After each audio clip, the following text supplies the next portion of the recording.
Saya ini penasaran dengan apa yang jenengan sampaikan terkait bambu yang berdikir. Dan juga saya itu ingin penjelasan dari panjenengan. Mungkin apakah dengan katakanlah dan sewu gitu, aksesoris yang seperti ini sehingga panjenengan itu dijustis sebagai dukun.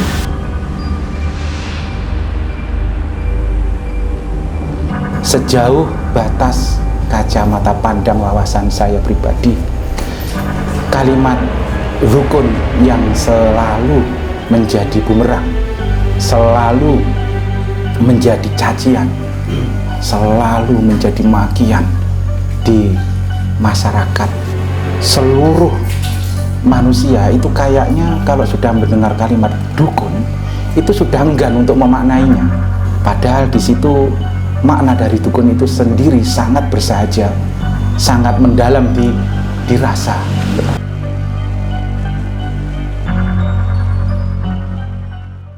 Assalamualaikum warahmatullahi wabarakatuh. Semoga Allah memberikan rahmatnya kepada kita semua. Malam ini kita bertemu dengan tokoh masyarakat bernama Gus Alvin.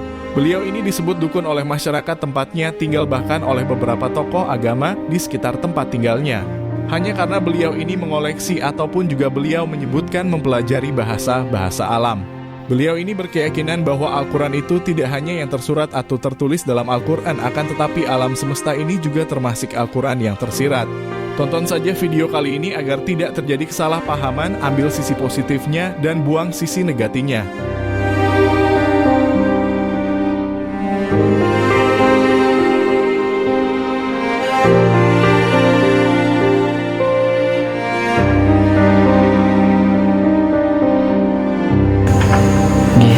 Alhamdulillahirrahmanirrahim.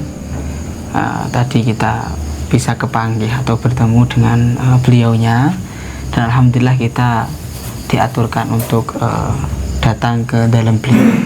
Semoga lantaran pertemuan kita atau silaturahmi kita ini membawa keberkahan bagi kita semua. Amin. Karena di luar sana itu dia menganggap seperti itu, dan kita itu harus bahasanya apa Pak? Kalau mengklarifikasi itu kan kayak salah. Nah, jadi bahasanya kita apa? Ya bersilaturahmi. Apa keterangan dari beliau dan menjadikan orang-orang itu menganggap beliau itu ya bahasanya dukun. Maka kita itu nggak mau seperti itu. Kita harus bertemu, kita berdialog agar kita itu tidak salah paham. Dan alhamdulillah kita dipertemukan dan disuruh sowan datang rumah beliau atau diaturkan monggo kemarin nggih. Napa monggo kita? Monggo. Yang jelas pokoknya kalau tak kenal maka tak sayang. Yes, monggo sampeyan dhisik. Monggo jenengan. Monggo. Assalamualaikum. Waalaikumsalam warahmatullahi wabarakatuh. Monggo dinarak. Nggih. Amin nggih. Monggo. Alhamdulillah.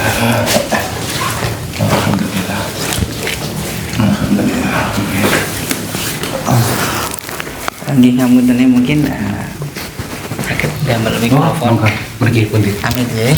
Bismillah. Ini sampun. Kula sampun. Bukan jenengan.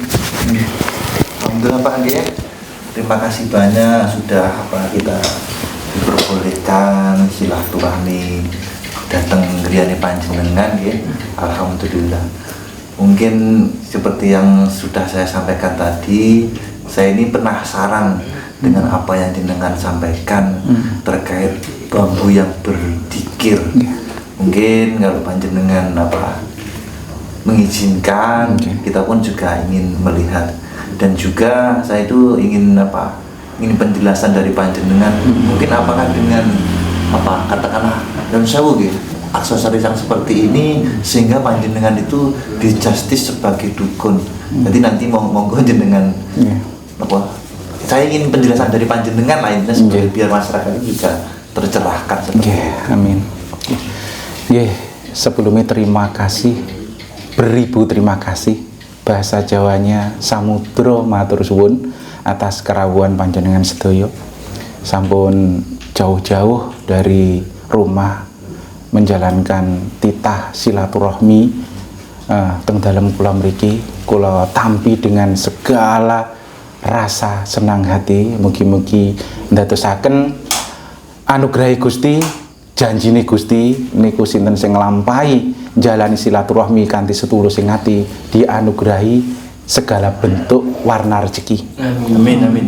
Rezeki apapun itu, rezeki istilahnya kebahagiaan hati, rezeki materi, atau rezeki-rezeki apapun yang di situ sangat warna-warni.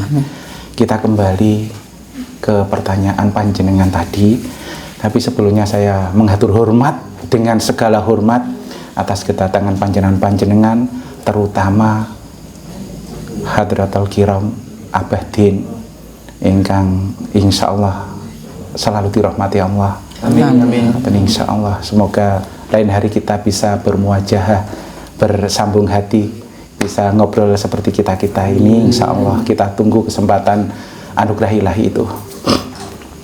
Di sini soal dukun pertama yang saya ingin sampaikan, sejauh batas kacamata pandang wawasan saya pribadi, kalimat dukun yang selalu menjadi bumerang, selalu menjadi cacian, selalu menjadi makian di masyarakat, istilahnya di pergaulan-pergaulan itu sebenarnya menurut kacamata pandang saya itu mengandung makna nilai yang sangat bersahaja.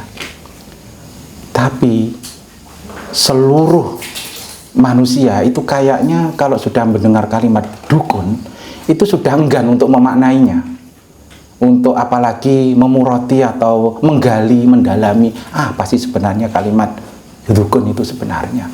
Kok sampai saat ini itu benar-benar di media, di istilahnya TV-TV atau dimanapun kita temui, itu semuanya meludahi kalimat dukun. Seakan-akan dukun itu satu kalimat yang sangat menjijikkan atau menakutkan atau apalah, yang pasti itu adalah kalimat cemoohan. Bahkan orang-orang itu sama nggak pede kalau berdekatan dengan orang yang disebut dukun itu. Padahal di situ makna dari dukun itu sendiri sangat bersahaja, sangat mendalam dirasa. Itu yang selama ini membuat saya sebenarnya menahan air mata.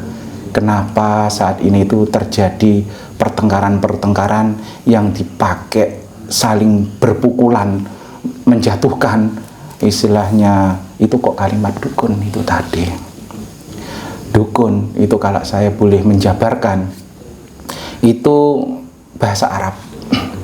Dzu dan kun itu kalau dimaknai bahasa Jawa atau bahasa Indonesia, utawi mangkono-mangkono wong kang duwe ikhtiar usaha kun supaya bisa wujud ana kinabulan sing dikarepno, kinabulan sing disejo atas ridhane Kang Maha Kuwasa.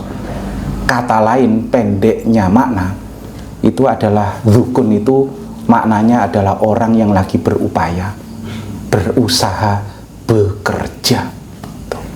Itu kalimat bahasa Arabnya dukun. Itu boleh ditanyakan ke ahli-ahli nahwu atau istilahnya bahasa-bahasa Arab di pesantren atau apa.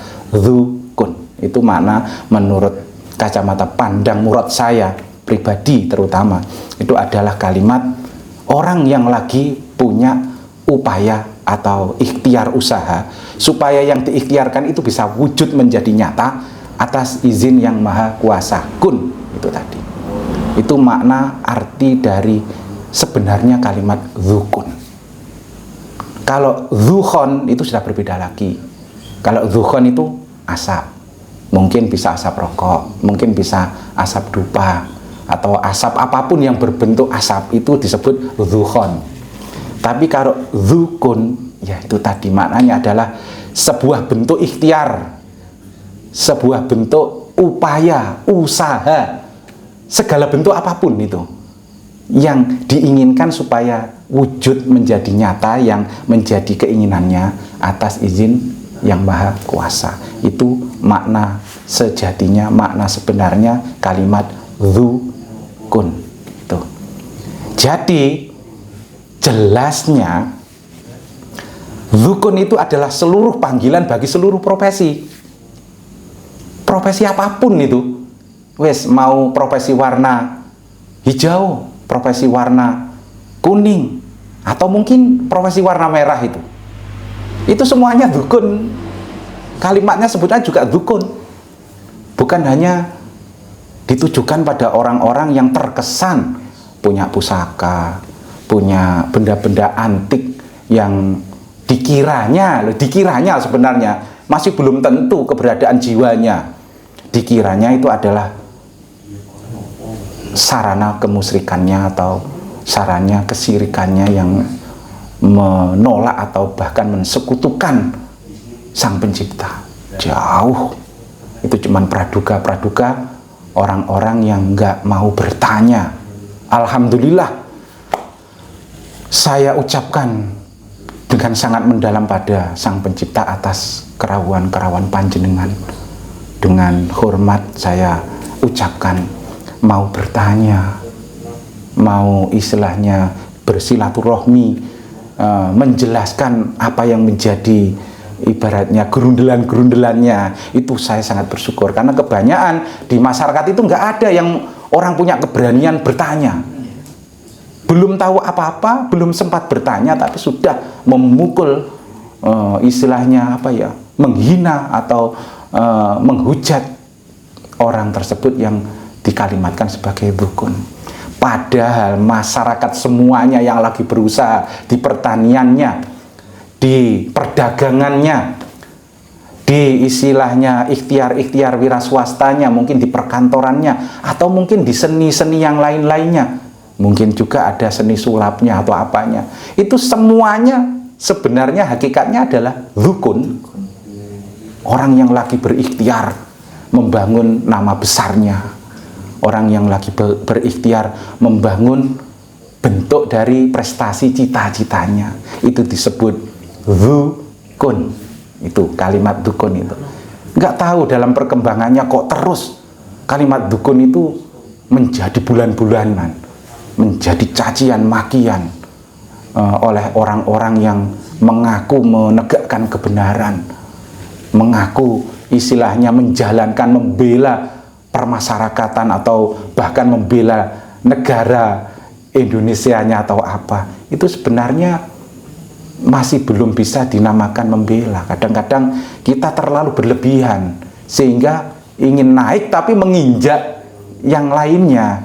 Itu menurut saya bukan kejantanan atau kesatriaan atau itu istilahnya kehebatan, bukan.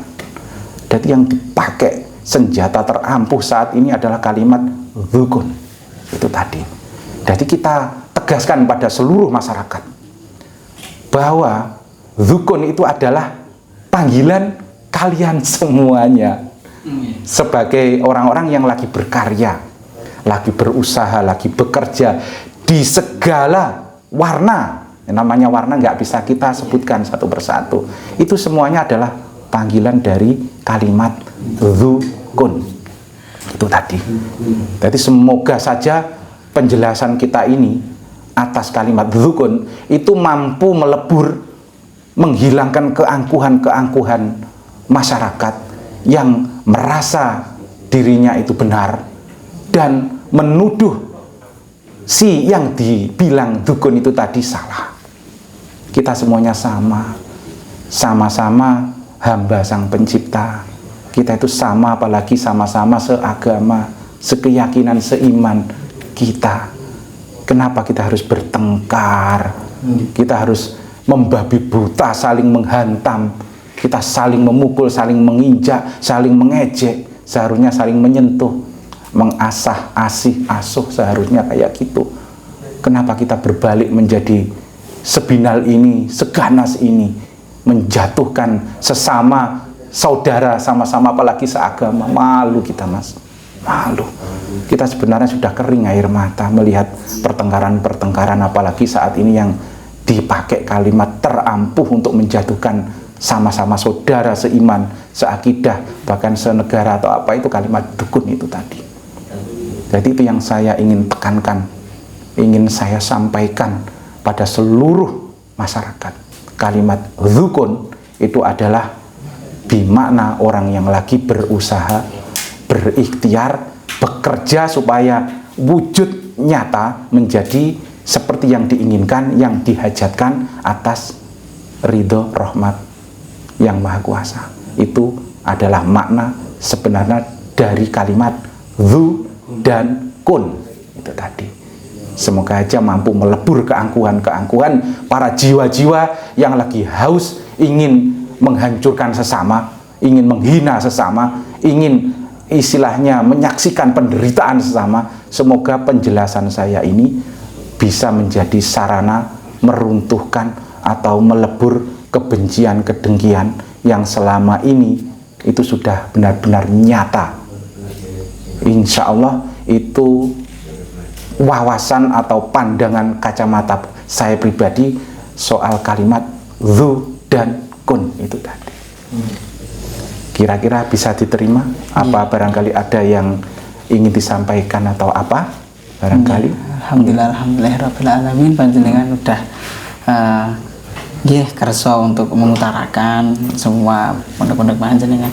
Dan juga mungkin dari masyarakat itu menganggap bahwasannya panjenengan itu kayak gini. Mungkin dari aspek-aspek ini, bambu-bambu kayak gini lah, biar ya mungkin panjenengan bisa mengutarakan filosofi bambu yang ada di sini, biar orang-orang itu tidak salah paham dengan apa yang panjenengan lakukan atau mengoleksi kayak seperti ini. Terus saya minta maaf ya lancang omongan saya. Ya seperti itu. Siap. Insya Allah ngeten. Pemahaman mutiara hikmah itu ada yang mengatakan ilmu Allah itu lebih luas dari lautan samudera. Jadi tidak hanya ilmu itu yang sebatas yang ada di otak-otak manusia saja, walaupun manusia itu benar-benar IQ-nya menggapai angkasa, saking cerdasnya. Jadi masih ada ilmu-ilmu Allah lainnya yang terlalu banyak, yang masih belum sempat dipahami oleh para istilahnya intelektual tingkat angkasa. Itu salah satunya adalah cahaya ayat alam semesta yang lagi kita cinta, yang lagi kita upaya baca. Itu tadi salah satunya yang seperti panjenengan tanyakan itu tadi, istilahnya apakah ada makna-makna, istilahnya murad atau arti-arti dari semua yang ada di alam semesta itu. Insya Allah ada. Itu berdasarkan bahwa ayat itu ada yang tersurat, ada juga yang tersirat. Yang tersurat itu yang dalam mushaf, yang kitab berbentuk kertas tebal itu ayat yang tersurat.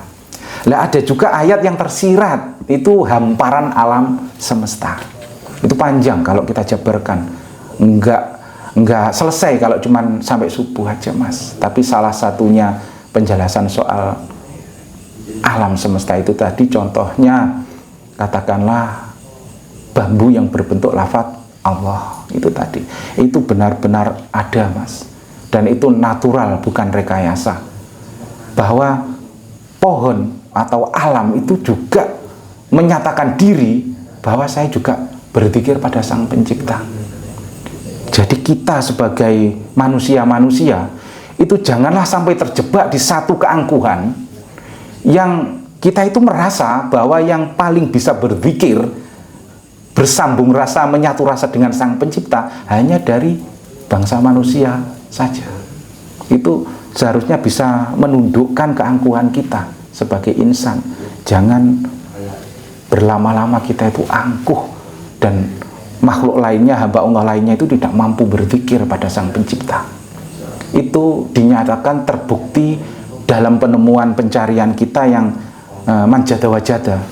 Jadi ya tidak sehari dua hari, itu membutuhkan waktu berpuluh-puluh tahun bisa dianugerahi ketemu ayat alam ilahi yang berbentuk lafadz zat sang ilahi sendiri, yaitu lafadz Allahi. Itu ada tuh. Kalau ingin melihat, ada yang di paling atas itu, barangkali sampean bisa zoom atau sampean perdekatkan itu yang di atas itu perwujudan dari bambu yang berzikir pada zat ilahi. Salah satu cahaya ayat alam ilahi itu yang ada di atas itu.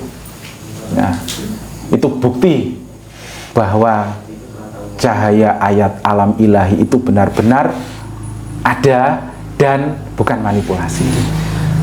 Kan saya nggak mau tenang karena di luar saya itu kan menganggap bahwasannya panjenengan bla bla bla bla, mungkin ya dari koleksi-koleksi panjenengan seperti ini, dan mereka itu kan nggak tahu apa maksud dari panjenengan.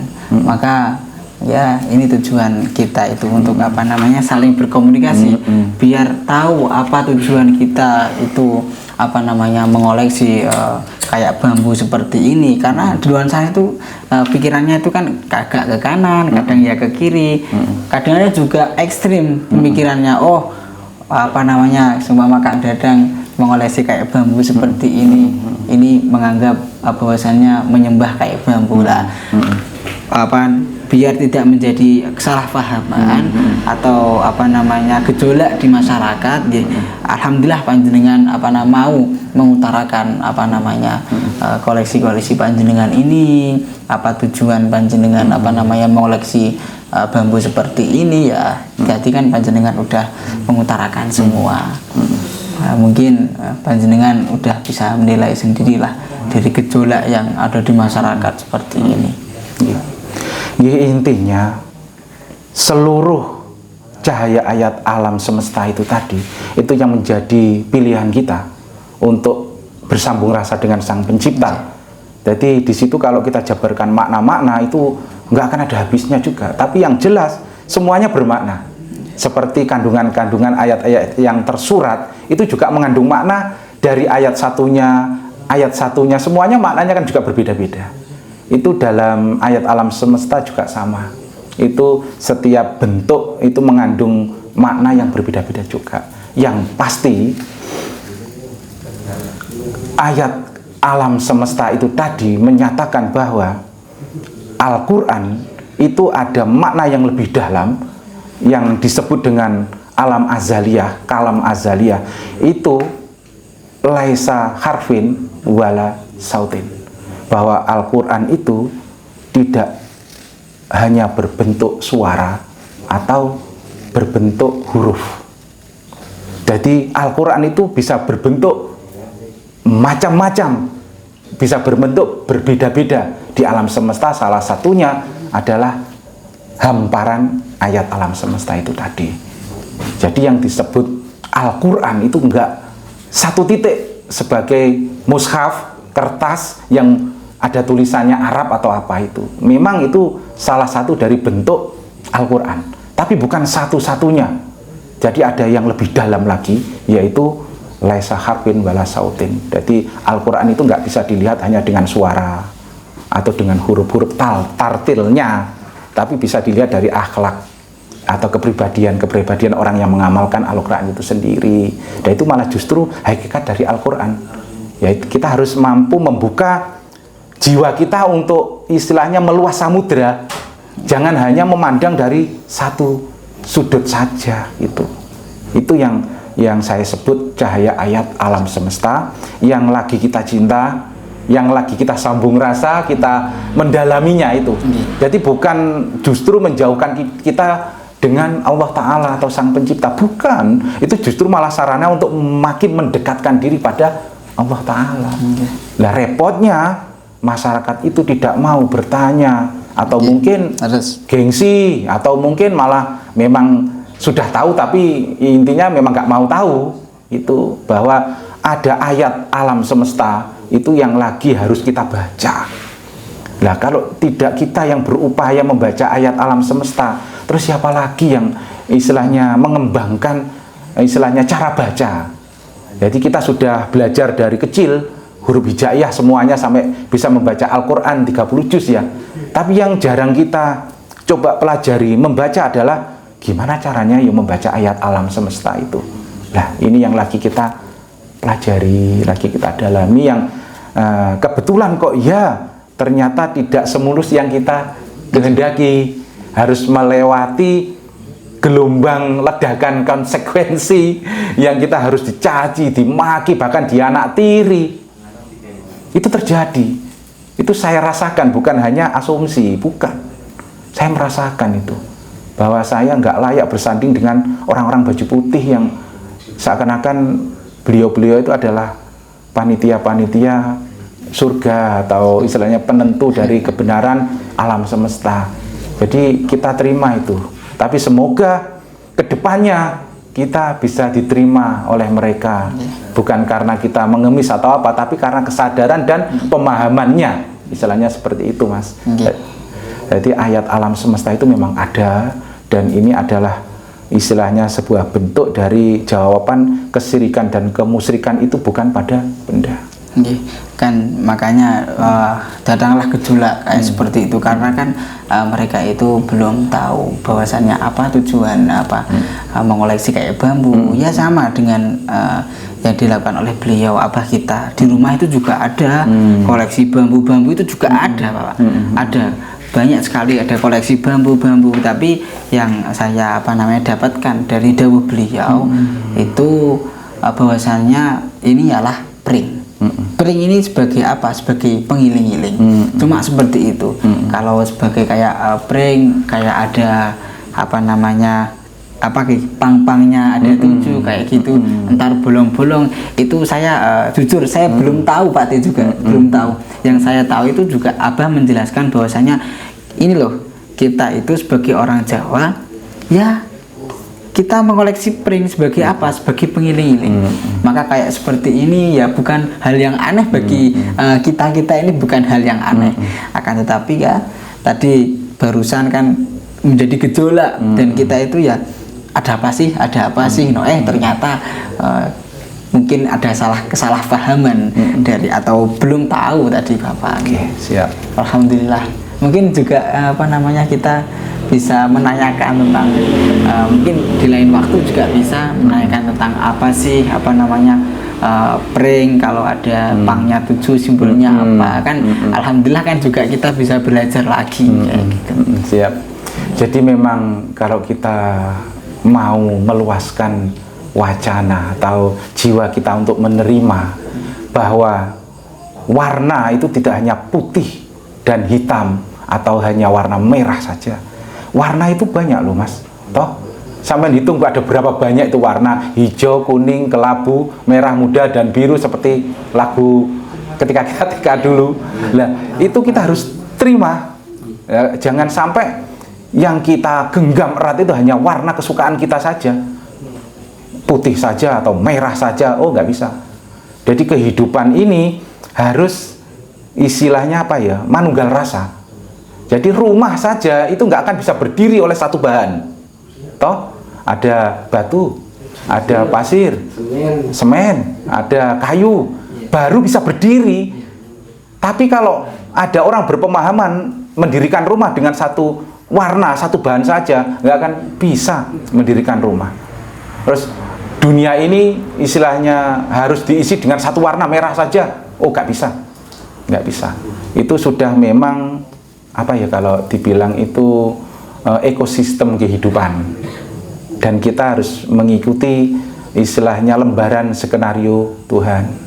Jangan sampai kita memaksakan kebenaran kita pribadi saja, yang dalilnya itu kebenarannya pribadi saja, yang seakan-akan membentuk satu opini, dia yang sangat benar dengan pemahamannya, yang lain itu salah dengan segala kehilafannya.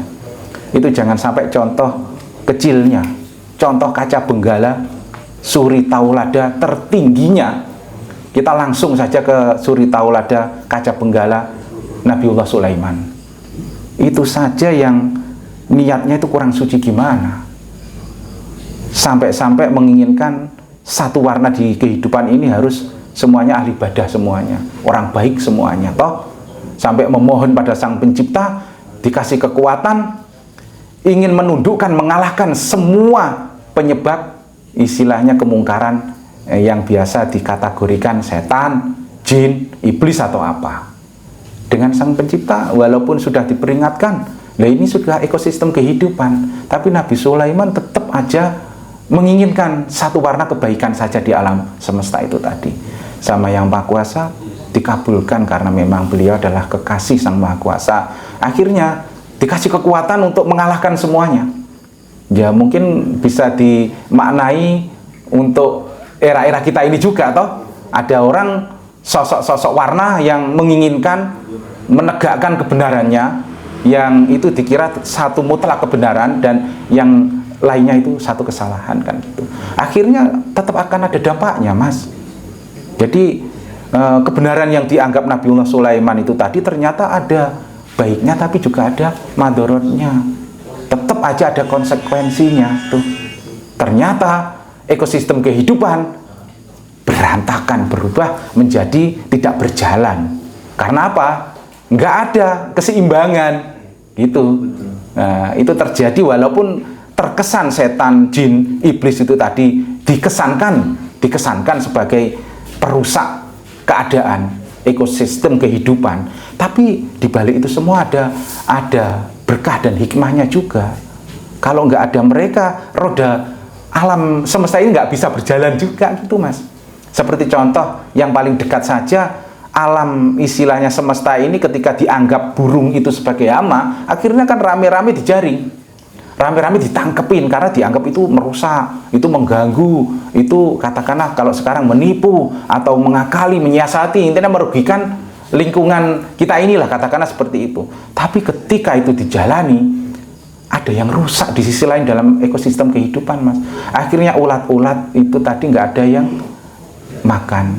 Akhirnya rombongan masuk ke kampung dengan skala besar. Pernah ada toh sampai dengar ulat masuk ke kampung dengan skala besar itu? Itu karena apa? Itu adalah karena pemberontakan manusia yang menginginkan ekosistem itu persis seperti yang diinginkan kepribadiannya, menegakkan kebenaran pribadinya. Itu jangankan zaman sekarang, zaman Nabiullah Sulaiman saja sudah terjadi. Lah sekarang masih ada juga yang mengulangi niatnya, dalilnya itu kebenaran edukasi atau ibaratnya mencerdaskan rakyat atau apa. Tapi apakah dia lebih paham daripada Tuhan yang memang semuanya itu bergerak atas izin Tuhan? Apapun yang bergerak, termasuk sampean dari rumah ke sini, itu mutlak karena digerakkan oleh Tuhan. Dan semuanya yang sudah terjadi itu juga mutlak karena qada-qadar Tuhan. Lah, kok terus ada segelintir, dua gelintir orang yang berusaha menjalankan kebenaran pribadinya dengan dalil niat luhur dan sucinya, ingin merubah ekosistem alam semesta. Ya, semoga aja beliau-beliau itu yang punya istilahnya warna seperti yang kita ungkapkan semuanya itu tetap mendapat rahmat Sang Pencipta.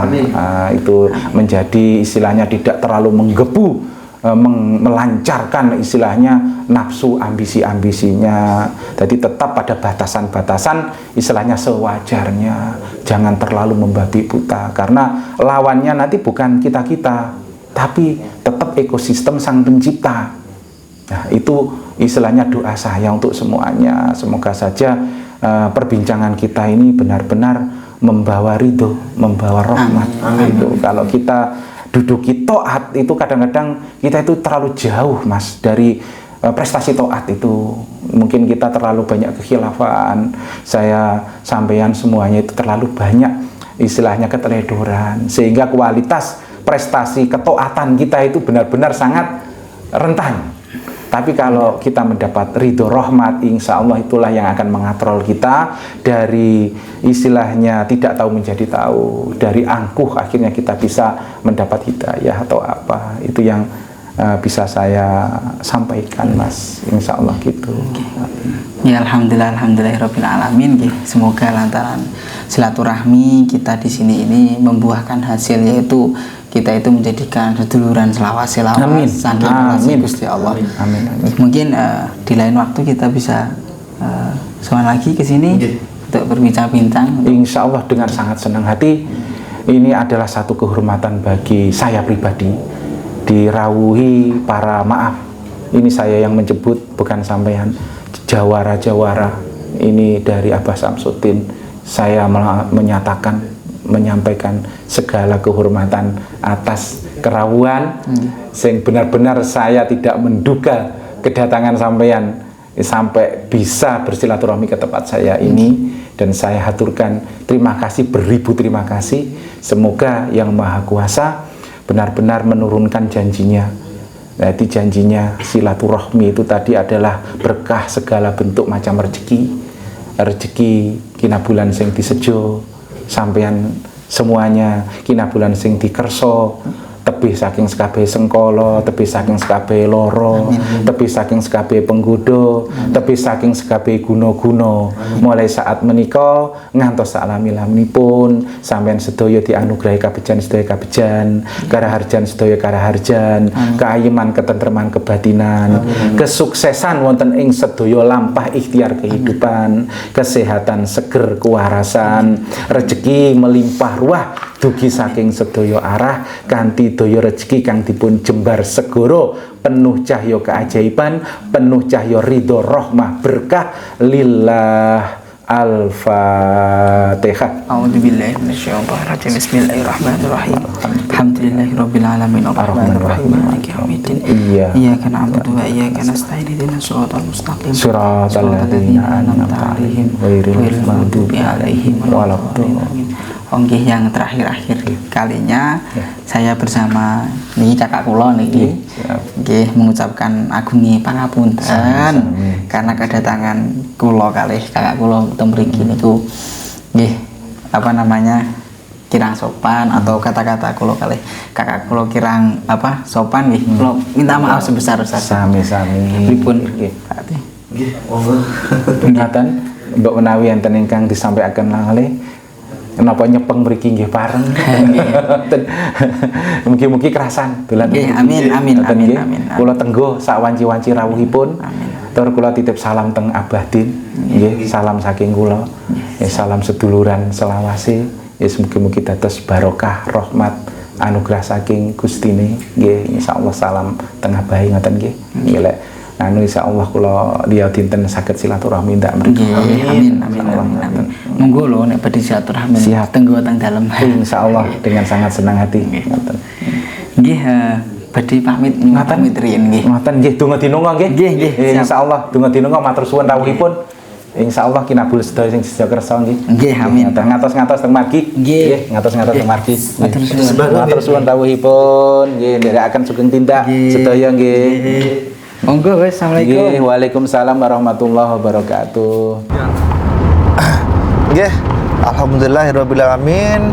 Sahabat-sahabat lover GSJ nggih, kita tadi ternyata sudah tercerahkan di mana kita tadi ketika kita silaturahmi ke rumah salah satu tokoh ya, beliau bernama Gus Alvin atau sering dijuluki Sunan Kalilanang nggih. Kita di sana sudah banyak edukasi dan juga wawasan yang kita ambil ya Mas Riki ya. Ternyata framingan masyarakat terhadap Gus Alvin ini sangat salah besar. Sangat luar biasa. Sangat luar biasa. Kalau pendapat jenengan gimana? Ya kalau pendapat saya ya kan kita melihat ya sesuai dengan apa yang kita lihat. Betul. Menurut saya ya nggak ada masalahnya. Dikarenakan ya beliau itu menggunakan media bambu itu kan sebagai filosofi ya banyak-banyaklah maknanya dari bambu kalau kita pelajari. Kalau mungkin Gusnya itu sesatnya itu kayak menyandat orang itu baru dikatakan sesat. Ya kan, tetapi beliau cuma mengoleksi dan banyak manfaat. Jadi filosofinya kan banyak pering-pering itu. Dan framingnya masyarakat kan bahwasannya beliau itu kayak dikira dukun kayak gitu, banyak yang nggak suka. Ya paling masyarakat itu tidak belum tahu apa yang dimaksud Gusnya itu mengoleksi kayak bambu. kalau Gusnya itu menggunakan medianya bambu untuk menyantet orang atau apa, itu baru salah. Tapi tidak, beliau itu menggunakan media bambu itu sebagai, kalau Abah bilang itu sebagai pring itu sebagai pengiling-iling. Dan banyak sekali makna-makna bambu yang tertera yang dikoleksi oleh Gus Alvin tadi. Maka ya kita tidak boleh menyalahkan Gus Alvin juga, karena Gus Alvin juga menggunakan media itu untuk kebaikan juga. Seperti itu Pak Teh. Yang jelas ketika kami tadi silaturahmi ke rumah beliau itu banyak sekali wawasan yang mungkin kita selama ini belum tahu ya Mas ya. Mungkin di next video selanjutnya kita akan silaturahmi di situ. Kita itu ingin mencari tahu dari makna bambu sebanyak itu tadi, yang ini tuh filosofinya seperti apa, yang ini seperti apa, itu yang belum sempat kita tanyakan ya. Mungkin di next video kita akan menanyakan itu. Mungkin panjenengan bisa komen sahabat-sahabat ya. Yang jelas ambil segi positif dari apa yang kami tayangkan, jangan sampai menjadi sebuah perdebatan lah. Ambil segi positifnya saja, menurut Mas Riki ya. Yang jelas terima kasih buat panjenengan semuanya yang sudah hadir, yang sudah bantu kami. Pokoknya ketika nonton itu guys, jangan lupa di like, terus nengke tombol kanan pok kiri wi love itu guys, di tap guys, agar kami tetap semangat, kita bisa tetap mengedukasi, kita bisa memberikan sebuah tontonan yang benar-benar bermanfaat. Dan juga ingat kata-kata seorang Gus Samsudin, jalankan sholat, amalkan sholawat, dan berbakti kepada kedua orang tua, cinta kepada negara. Akhir kata dari kami, wabillahi taufiq wal hidayah. Wassalamualaikum warahmatullahi wabarakatuh.